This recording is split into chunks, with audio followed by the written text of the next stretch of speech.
He was a child prodigy. He was the man that showed MTV what a music video could be. He was the man who bought the Beatles songs. He was the king of pop and still is to this day. Because even 15 years after his death, movie theaters are being filled to see his successes of life. That movie that so many people are watching these days tells a story of a boy who came from a small steel town to being one of the greatest artists ever to live.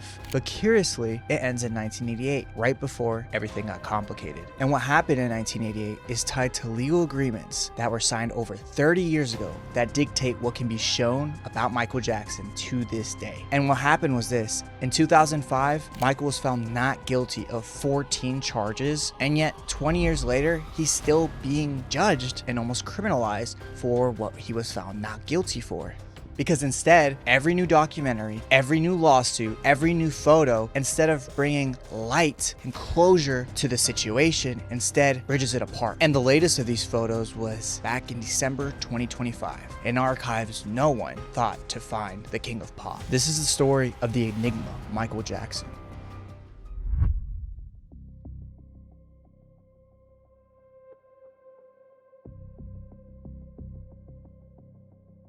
The story begins in Gary, Indiana, in a small steel town, in a family of 9. The father being Joseph Jackson, who was a crane operator and also an artist himself. He was a guitarist, even had his own band. He got his kids into music, noticed their talents, and shortly after created the Jackson 5, Michael being the lead singer at only 6 years old. In 1969, they signed with Motown, and in 1970, they reached something that almost no one thought was possible. 4 of their singles, The Love You Save, I Want You Back, I'll Be There, and ABC all reached #1. And that was just the beginning of Michael's career, because in 1979 he decided to go solo and released his first album, Off the Wall, produced by Quincy Jones. And in 1982 he released Thriller. The sales of Thriller soared the charts. To this date, it is one of the most sold albums of all time. Ranges from 65 to 100 million copies were sold. And something interesting about Thriller is it stopped being a source of entertainment. It became almost a necessity. People weren't buying this album just because they liked it, it was because they needed it. With Thriller, Michael changed the rules, and with Beat It, Michael changed the landscape and the barrier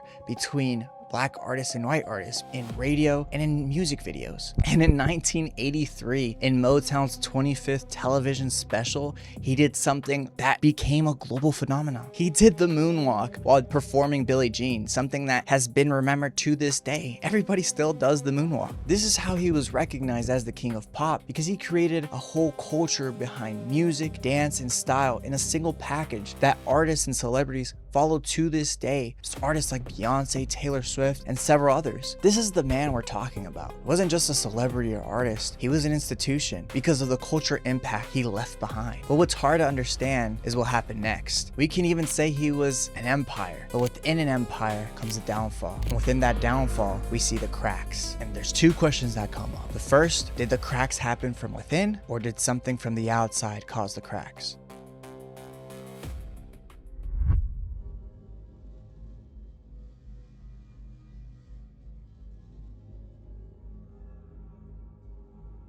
In May of 1992, Michael's car broke down in LA and he needed a car rental pronto. He went to a car rental agency, and that's where he met a 13-year-old boy named Jordan Chandler, who happened to be a big fan of his. His stepfather agreed to give him a free car rental if Michael obliged to give his stepson a call, which he did, and he became very good friends with the family. And from this point on is where the story starts to diverge, even after 30 years. What we do know is this: in 1993, Jordan, his sister, and mother visited Neverland, Michael's ranch, and even traveled to places with him like Las Vegas, Monaco, Paris. And according to the Chandlers, Michael and Jordan were sharing the same room. Obviously, the boy's biological father was growing increasingly uncomfortable with this. Evan Chandler, a dentist from LA, had to do something. And this is where accounts start to diverge, because in August of '93, Evan Chandler decided to go to psychiatrists, and there he described episodes of abuse that his son was experiencing.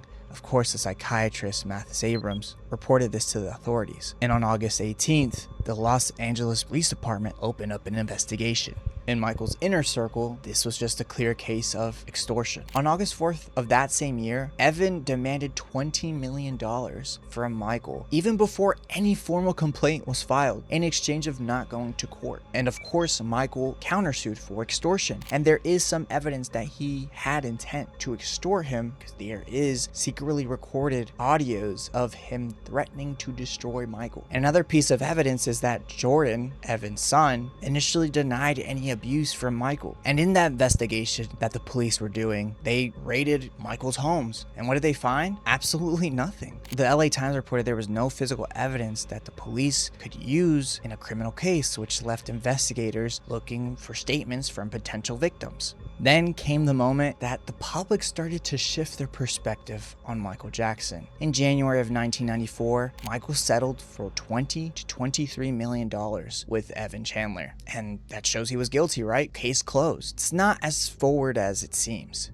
I mean, why pay for something that you're clearly innocent for? But there's a legal nuance here. The settlement didn't prevent Evan from cooperating with investigators, and even in the agreement, it allowed Evan to testify in any future criminal proceedings. The money settled was in a civil lawsuit. The civil settlement did not prevent Michael Jackson from going to prison. The criminal investigation was still open, and later that year, 2 jurors decided to not indict Michael on any charges. The main reason being was that after the settlement, Evan Chandler stopped cooperating with authorities, and without their key witness being available, the case had to be closed. And that makes you wonder, was this abuse really happening? A father, you would think, would want the most punishment on the perpetrator. That's not what happened though. And 10 years later, the same thing was looking to repeat itself, except a lot bigger than before. There was going to be a trial, there was going to be a juror. This time, the whole world and the public were watching.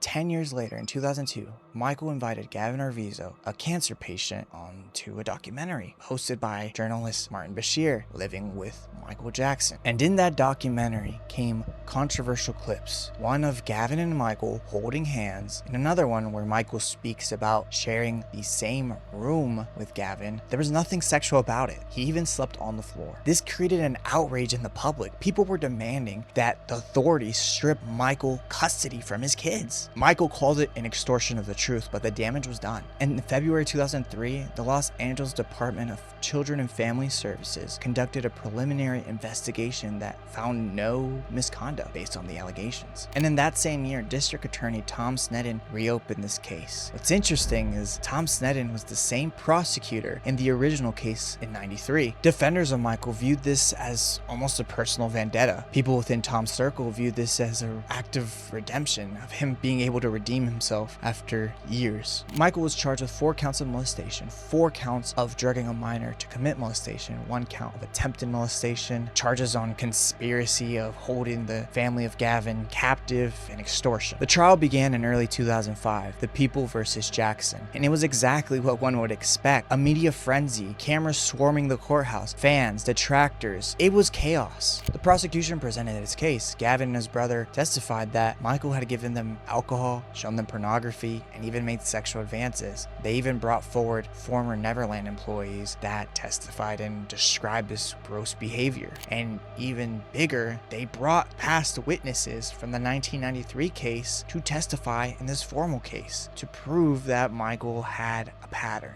This was all done by the judge's decisions. The defense, led by attorney Thomas Zoe, claimed that the family of Gavin was dishonest. They had a history of making false claims. This was just extortion. They even called a key witness, Macaulay Culkin, to testify that Michael never did anything to him. And even years later, most recently being 2020, Macaulay Culkin still says the same thing. Nothing happened between me and Michael. He was just a friend. And something significant in this 2005 trial that many people forget is 2 boys that defended Michael under oath during this time, would later come out as accusers, was Wade Robinson. Later, they would accuse Michael of these crimes, but at this time during this trial, they came forward under oath saying Michael did no abuse to them. And in the span of of 32 hours over 7 days, 9 jurors voted to not convict Michael, 3 to convict, and on June 13th, 2005, all charges were dropped. The prosecution found that the case was very weak. There was a lot of holes in the timeline, and Janet Arvizo, Gavin's mother, acted very erratically during the case. Their decision came down to there was no strong evidence in order to convict 100% that Michael did this. Legally, the matter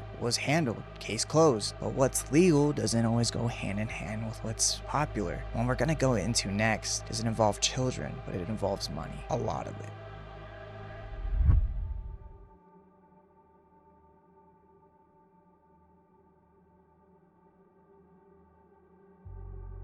Over the years, there's been a web of theories about Michael Jackson. Some are more solid than others, and others are just pure delusion. One of the first central theories that we're going to go through is something that is actually documented between Michael and his record label. And to go into depth with this, we have to go back to 1985, when Michael was interested in buying the ATV catalog. This catalog included 4,000 songs. A lot of them were the Beatles songs. Michael paid $47.5 million for this catalog. He was the owner of the Beatles songs. This was perhaps the most brilliant thing Michael could have done, but also maybe the most dangerous thing. Buying this catalog made him even more than an artist. In 1995, he sold half of his stake to Sony, creating a Sony ATV joint partnership. But things soured very quickly because in 1997, Michael wanted to revert the rights of the songs back to him at the start of the new decade. Instead, Sony decided to prolong that. In 2002, Michael went public with this issue, and maybe in a little dramatic way. He was accusing Sony, especially the then CEO Tommy Mottola, of some crazy conspiracies. Apparently, according to him, as soon as he broke the charts past Elvis songs and the Beatles songs, people started calling him weird, questioning his sexuality, and even calling him a child abuser. All of this with one goal in mind: to turn the public against him. And this really cements this theory because the person making this accusation was Michael himself. Also in that same year, Michael was accusing Sony of them trying to sabotage his new album at the time, Invincible, trying to force him to sell off his part of the catalog and forcing him into bankruptcy. And in that following year, in 2003, Bashir's documentary aired, and that's where all the controversy started in the public. A lot of people don't view that as just a coincidence. However, to be fair, there is no verifiable evidence that a record label was accusing anybody of being a child abuser. However, one thing that does stand that can be proven is about the catalog, not about the abuse. In February of 2024, Sony finally acquired the catalog. They bought it for $600 million, and it's now worth $1.2 billion. They walked away with the crown jewel. Now, did they do this under some criminal conspiracy? No. That can't be proven, but what can be proven is they got the catalog. But another thing that brought Michael back into the light of the media back in late 2025 was Epstein. In December 2025, the US Department of Justice released classified documents of Epstein under the transparency laws. Among those documents, there were several images of Michael posing with Bill Clinton, Diana Ross, and even standing in front of a painting with Epstein. Now, anybody appearing in the files doesn't incriminate them with anything. If anything, the fact that Epstein himself was among all of these wealthy investors, celebrities, politicians, just means he was very included in these circles. He had power and wealth. And among those names were Donald Trump, Bill Clinton, Prince Andrew, and so many others. And yes, maybe questionable characters, questionable actions, showing up in an image alongside Epstein does not mean culpable of any crime. But for those who are convinced that Michael did what he did, this was confirmation. But for the defenders of Michael, it just seemed like he was being hounded even in death. Same image, two different interpretations. It seems like the pattern is repeating itself. But this time, Michael can't defend himself.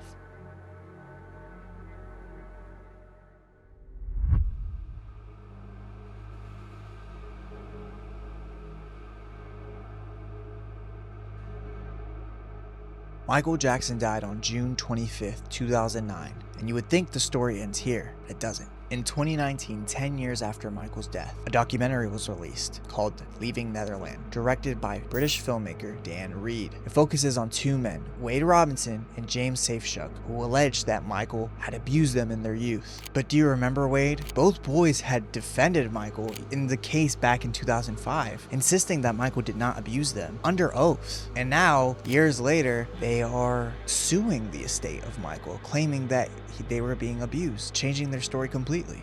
The change in accounts is super problematic in this case. It draws two different perspectives. In the perspective of Michael's estate and his fans, this was character assassination. You're going after a dead man who can't even defend himself. These men swore under oath at the time. Why is it that they are saying something now and not then? A second perspective we can draw from here is trauma. Wade explained in 2013 saying that he never forgot what happened. It's just at the time he couldn't really recognize the psychological and emotional abuse he endured. And a lot of people who survive trauma go years without actually addressing the trauma. Maybe they go through some barrier that they break to finally express themselves. Maybe this is what's happening here. Which of these two conclusions is correct? We'll see in the trial that Wade and James are called up to in 2028 in a lawsuit against Michael's companies that apparently enabled this abuse. Michael's estate denies these allegations, and after decades of lawsuits being dismissed and revived, this one is going to trial. But that's not all. This year, in March, the Cascio brothers, who some of them were defending Michael back in the 2005 trial, are now accusing him of abuse that they endured for over a decade. Michael's estate calls this a desperate bid of money. And where does the public stand today? Divided, just like 20 years ago. Even after 20 years after the verdict, the case is still being talked about. Despite everything, Michael has never felt more present than today. He has sold 400 million records, and his influence is still felt within artists today. Guilty or not, we'll see what happens this time, or maybe never.